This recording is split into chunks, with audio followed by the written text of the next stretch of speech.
Financial services has always been considered one of the more conservative industries. Typically, you don't find employees gathering in yoga sessions or sharing their feelings. However, Kerry Wekelo, the Chief Operating Officer at Actualize Consulting, is on a mission to change that. And it's working. Her and her team at Actualize utilize mindful strategies to infuse gratitude, empathy, and communication throughout all levels of the organization because they realize that happy employees lead to happy clients. And that has made a significant impact on the bottom line. Join me today as I talk with Kerry Allison Wekelo. She's an award-winning author, Chief Operating Officer at Actualize Consulting, and founder of Zendaway and creator of Zendaway Cubes. Hi, this is Bob Poole. Welcome to the Water Cooler Hangout. For over 40 years, I've been helping people like you grow and prosper. Please join me and my guest as we share real-life stories about sales, marketing, creativity, and leadership. Need help in moving to the next level? Find out how others have done it by listening to the Water Cooler Hangout. Hi, everyone. Bob Poole here today, and I'm with Kerry Wekelo. Hi, Kerry. How are you doing? I'm doing great. Thanks for having me. Oh, no, you're welcome. I appreciate you being here. So you are in Reston, Virginia, God's country of Virginia, right? I am. I actually grew up in God's country, but Reston is more Northern Virginia, a little more suburb-ish. Okay. So you're from where? You said down in Shenandoah, I think I read. I am from the Shenandoah Valley. I grew up on a farm and on a river. Beautiful area. Beautiful area. What brought you to Reston from the Shenandoah Valley? When I graduated from college, I started working for Accenture right out of school, and I joined the DC office. You are the COO of Actualize Consulting. So tell us a little bit about the company. We are a financial services consulting firm. We're very niche in our markets of capital markets, treasury, mortgages, and fixed income. And we have been in business going on, oh goodness, close to 20 years now. So it's been a really good ride. I've been with the firm for almost 16 years now. So you joined them after you left Accenture? No, I worked for a couple other consulting firms before I joined Actualize, and I actually had I call it a quote real job, which was baseline work, and that really just doesn't work for my personality. I don't like doing the same thing over and over. So consulting's definitely more in my wheelhouse. I found it fascinating when I looked at your biography and information about you that here you are, the COO of a financial services company.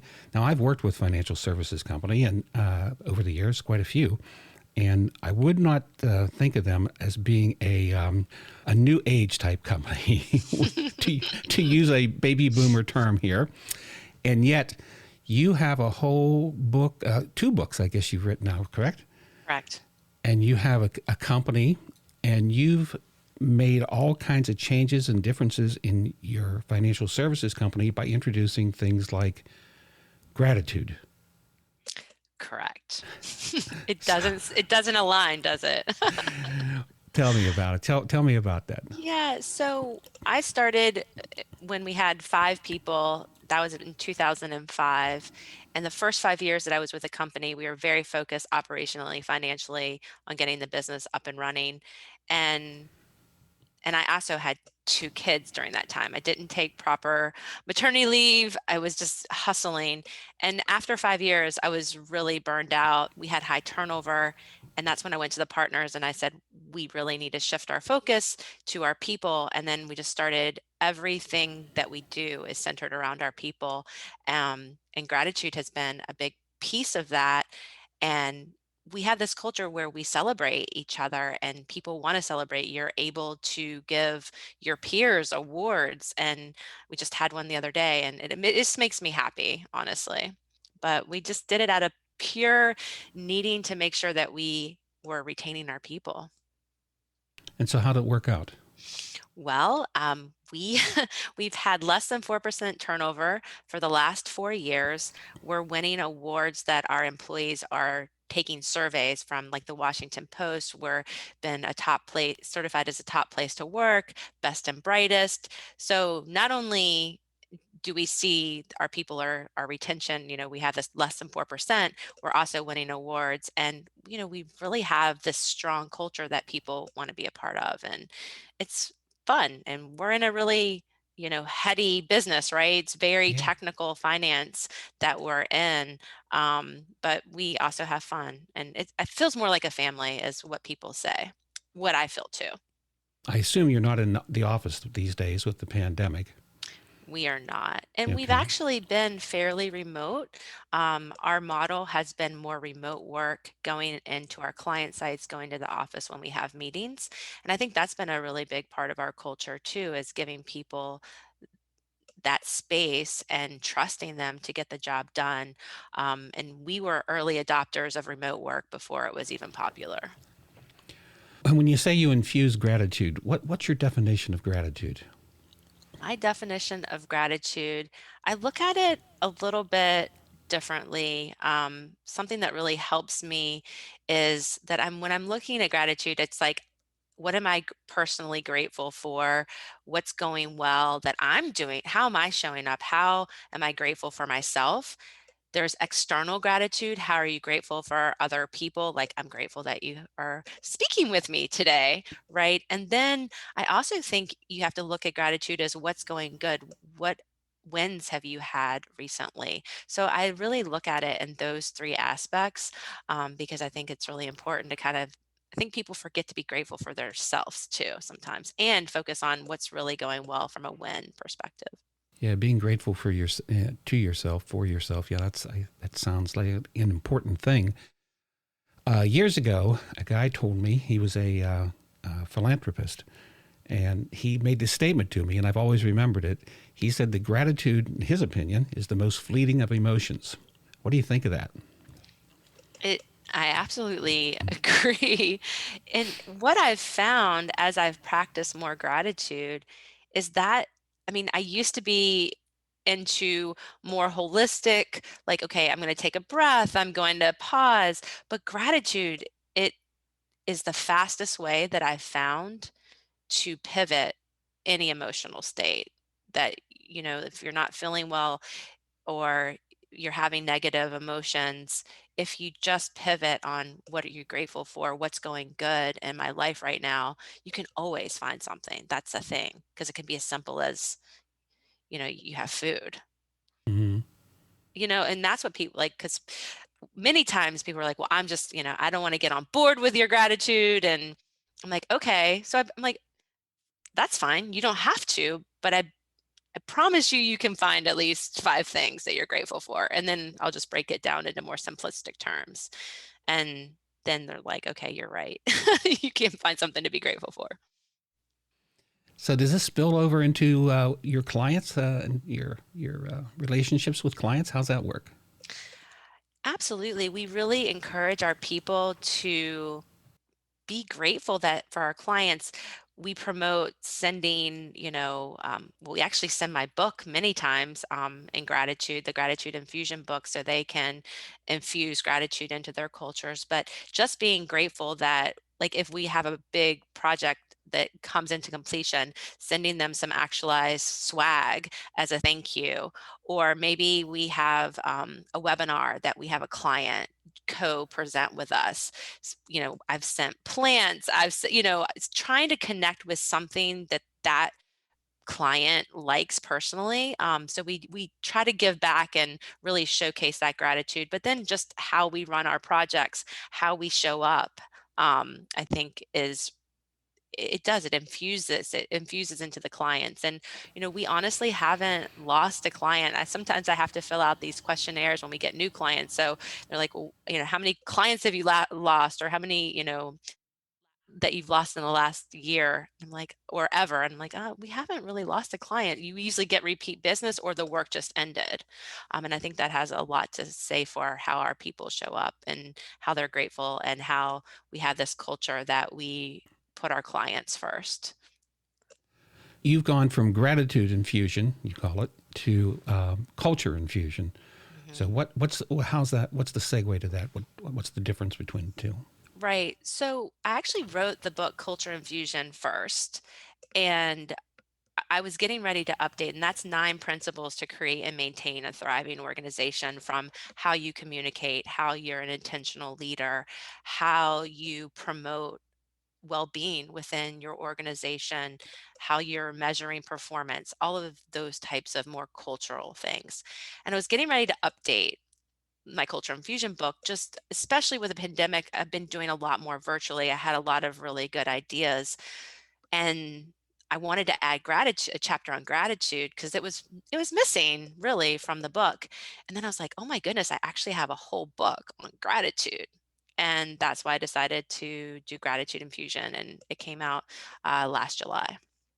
Okay, very good. We'll talk a little bit more about that in a little bit. But first, what if someone's listening right now and they're thinking, okay, this sounds maybe good. Some people are saying, I don't know if we could do that here.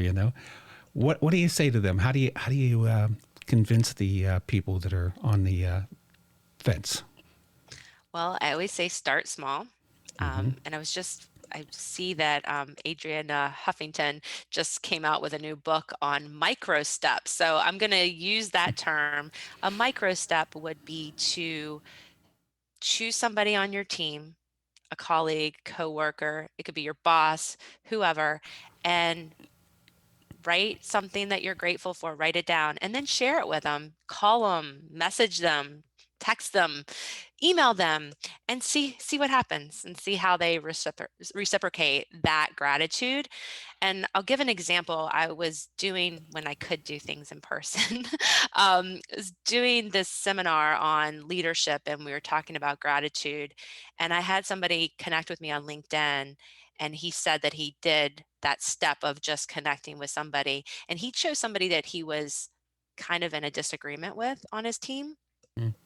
And he said it solved the disagreement, and that they were able to move forward. And that's one of the other things that I always encourage. If you are in a challenging situation with somebody or in a disagreement, if you lead with gratitude and say, I'm really grateful for how you showed up in this way. Like, let's say maybe they're working really hard, but they missed a deadline. But you could say, I'm really grateful that you were working really hard. I know that you didn't mean, you know what I mean? Like, you have Mm-hmm. to kind of lead with gratitude, and just see how that shifts people, and how they show up, and how they reciprocate back to you.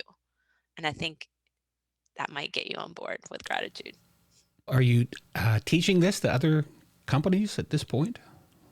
I am. I will do more, team building within groups. And it's interesting enough, the Treasury Cash Management Exchange, which we speak at on a regular basis, I spoke at one of their conferences, and now I'm starting to do their local chapters as well, talking about gratitude, because it was a big hit. And I mean, I say, if the finance world is on board with it, you could be too. So I was really surprised with how well it was received, because I think the reason it's well received is because it is easy, and there's no cost with gratitude, and people are looking to reduce costs these days, or always, but specifically now. Yeah, it doesn't cost a lot just to say thank you. Nope, it doesn't cost anything to give somebody a star player award, and why. It Yeah. doesn't cost anything to list out why your clients are happy about everybody. We list out, if we get any recognition back from clients, we'll put it in our newsletter on a monthly basis. It costs nothing. It's a cut and paste. Yeah. It's funny. I had a mentor. Well, he's still a mentor of mine. I guess he was one of my first clients back in, I'll date myself here. So back in the early 70s, that's when my first company, okay, I was young, but in 1972, and he was one of my first clients. And he did some great things. He had some knives, little pen knives made, and he had them engraved. And on it just said, "You are the greatest." Oh, That's I what it love said. that. Yeah. And he'd just give them to people, and he had a lot of things like that. He was a great letter writer. I still have letters from him. You know, he'd dash off notes. He always had a camera on him, and he would take pictures of people. And then he had little folders made, and he would put a picture in the little folder, and he'd write a message, drop it in the mail, and send it to someone he just met. You know, he met him on the train or the airport or whatever.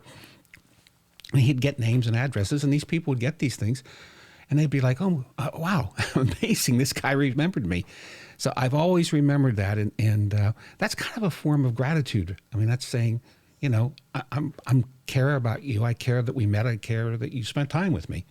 Absolutely. And I'm a big fan of letter writing.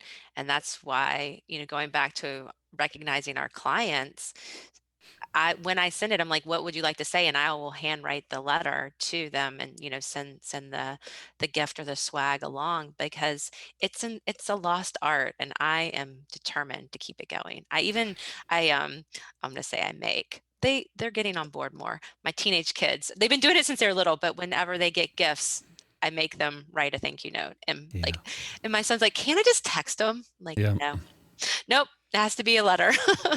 Oh wow, you are an old soul. I am. I am. I am like, I'm so passionate about physical mail and that art because I do think it makes a big difference and people do remember it. And I like getting mail and mostly Mhm. it's just bills, but occasionally a friend or a colleague will send me stuff and Yeah, I always make a point to be grateful and because I know that means that they really know me if they send me yeah. a letter. Well, I wondered back then when my friend gave out the knives. I thought to myself, I wonder if people really, if they care. And I'd watch him sometimes because I'd see him give one away, or they'd even pop one out of their hand sometimes. You know, when I was talking to them, yeah, they cared a lot. And that's how many years now, 40, 50 years later. I I bet they still like have this them. idea. I might have to steal it. He could give you a whole lot more. He's an interesting guy. He's a very interesting man. He's also among other things, he was a professional speaker, and he's written a number of books. But his actual profession is he owns a beautiful, unbelievably superior professional funeral home. Well, you know what? You need somebody that has a lot of empathy and Yeah, gratitude in that position. yeah, Wow. yeah. Interesting. Yeah, it's now he's kind of semi-retired now because he's one of his two of his kids actually run the funeral business, and he's a good guy, really good guy. He'll be listening to this too. He listens to all my podcasts, so Aw. he will hear Well, I'm this. inspired and I don't even know him, so he must be amazing. Yeah. So you have another company, a company that you started called Zendaway.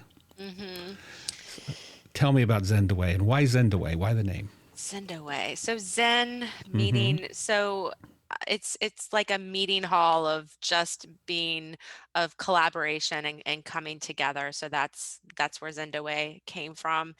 And I have a lot of energy, as you can tell, and I needed a place to put other creations outside of my actualize work. So when my kids were littler, I taught yoga as an after school program at their school for 7 years.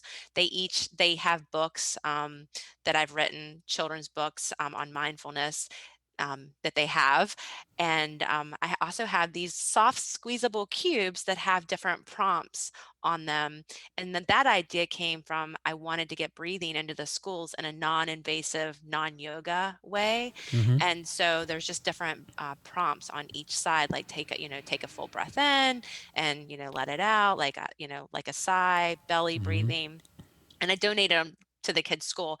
And then I didn't realize it. I sometimes don't think things 100% through, but it really started with counselors and psychologists. And so I've worked with many of those, even school counselors, on developing those cubes for other people. So now I have 14 of the cubes, and I love to donate them. So definitely ping me if you have a school. I think it's just an easy way to get some more mindfulness into the school systems, or if counselors just as an icebreaker.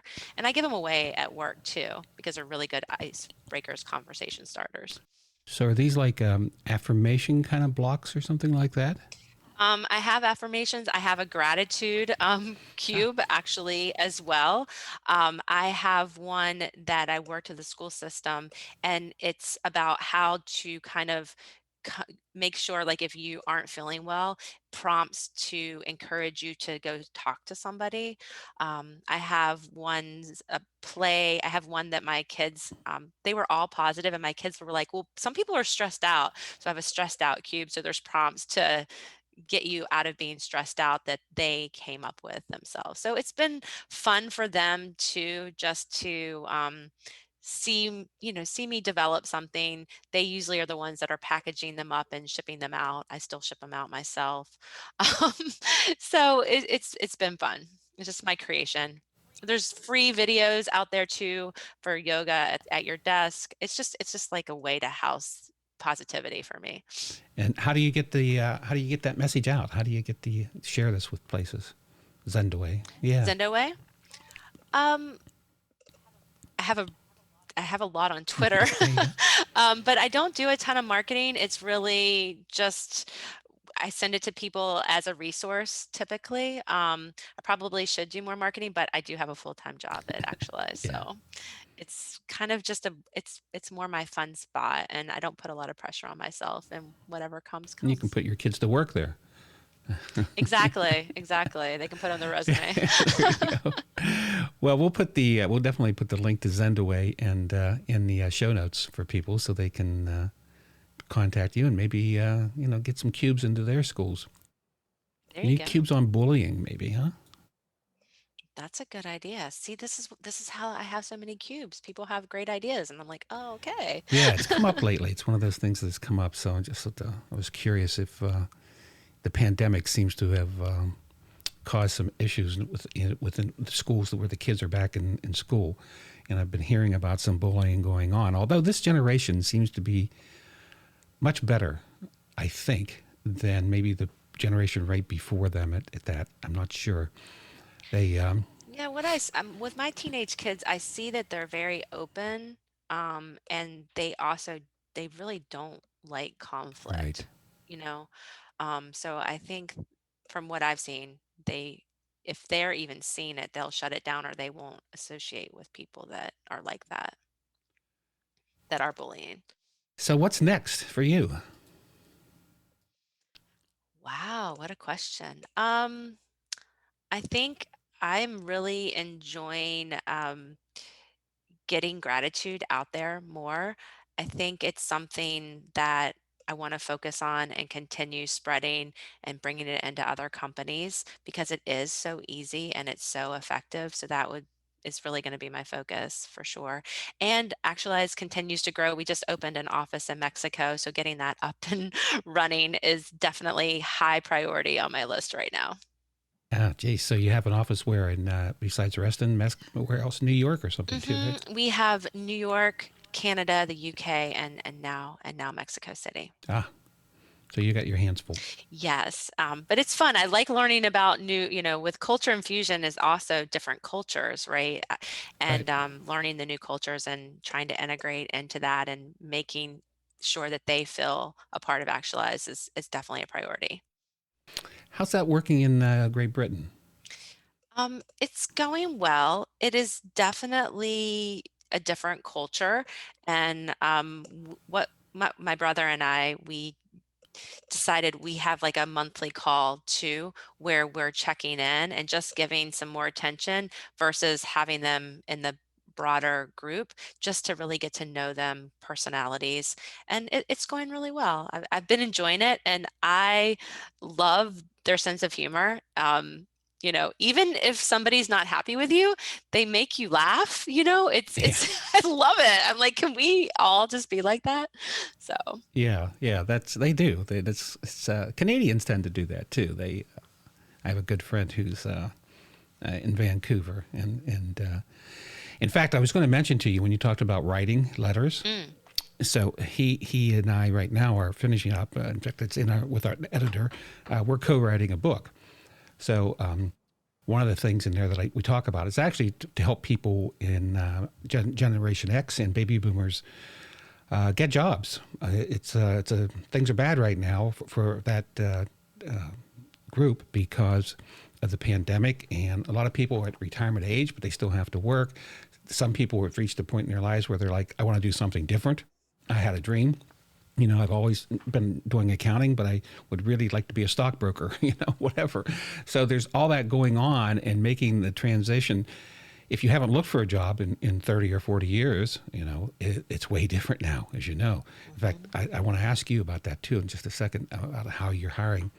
I said to him, I said, I think it's important for people to write letters after their interviews. Even if it's an online interview, I still think you should write a letter and put it in the mail. And he's like, oh, come on. He says, you're showing your age, And I'm like, he says, nah, he says, people even they're going to be dealing with, most of the hiring people will be younger than them.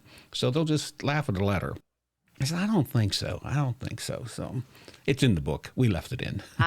Well, I commend you, because I always tell people you have to find ways to stand out, because there Mm-hmm. are so many applicants. So whatever you can do to stand out, absolutely do it. And I had somebody who wrote me a letter.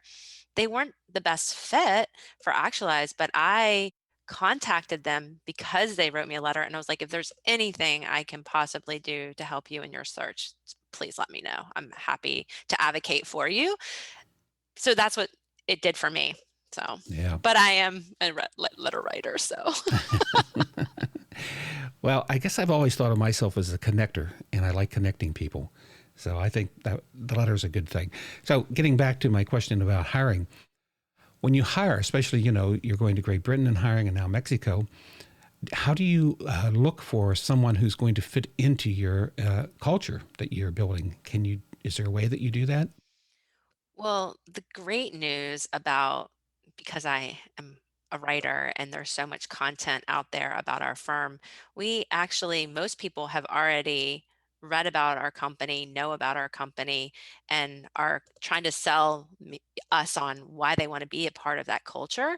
So it's very fascinating how I didn't realize that that was going to be, people are now seeking to work for us. So if somebody hasn't mentioned our culture, that means they haven't researched our company. And I want to hear them talk about why they want to work for our company. So that's really how, for me, I'm want to hear, why the culture is important to them. So that is part of the interviewing process. And I'm really big on trusting my intuition, my that gut feeling about people, Mm-hmm. and do they treat people in the interviewing process too is really important. And if there's any red flags, you know, we just wouldn't move forward with somebody. But just being kind, and just there's a definite energy about somebody who would be a good fit for us. And I think too, in consulting, we're a people business and we have many clients. So you have to show up representing our company, and that's really important.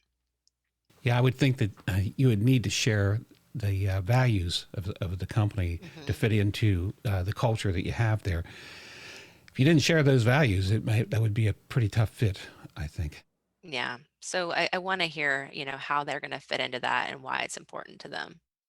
And what I'm seeing is people are they're looking for a company they can be a part of, and that the company actually cares about them and cares about what they're aspiring to do in their careers. So 5 years from now, what are you going to be doing? Tell me what Zendaway looks like. Zendaway is probably going to still be my little side project. Um, Actualize, hopefully, we will continue to grow and expand. We're slow and steady.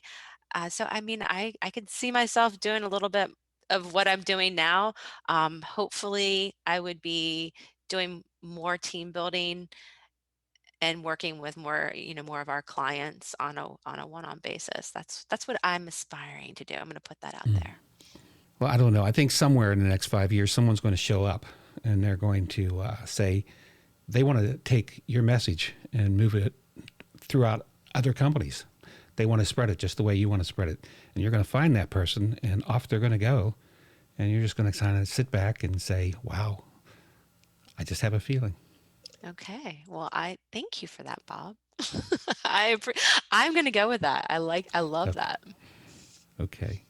Thank you very much for being here today. Is there anything else you'd like to add or ask me? What's the title of your new book? Oh, the title of the new book is Success Over 50. And the subtitle is What to Do When You. We changed the subtitle because we wanted to be kinder. It actually was What to Do When You've Been Fired. So we changed it to what to Do When You've Been Let Go, Displaced, Replaced, or just want something different. Okay, well, I cannot wait to read your new book. Well, me too. Well, put me on your list to receive updates. I am excited and congratulations. Oh, okay, Kerry. Thank you very All right, much. And thank you very much for being here today. my pleasure.